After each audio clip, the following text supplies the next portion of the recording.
இங்க பார், இந்த மாதிரி சீப்பான வேலையெல்லாம் நீ தான் பண்ணுவேன்னு எனக்கு நல்லா தெரியும். நீ தான் வீடியோ எடுத்திருக்க, நீ தான் கொடுத்திருக்க. சார், காலேஜ் வாசல்ல வச்சு நீங்க தான் ஷாம மிரட்டுனீங்க.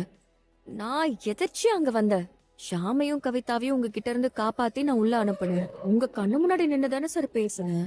என் கையில கேமரா ஏதாவது இருந்துச்சா? நான் எப்படி சார் வீடியோ எடுத்திருக்க முடியும்? சரி, அதை விடுங்க. நீங்க அவனை அடிச்ச இடத்துல நான் இருந்தனா? என்ன பார்க்க வச்சா அவனை அடிச்சீங்க? அப்புறம் அது எப்படி சார் நான் வீடியோ எடுக்க முடியும்? நீங்க ஹாஸ்பிட்டல்ல இருந்து கிளம்பி போனதுக்கு அப்புறம் தான் நானே அங்க வந்தேன். அங்கேயும் நான் எப்படி சார் வீடியோ எடுக்க முடியும்? வாய்ப்பே இல்லையே.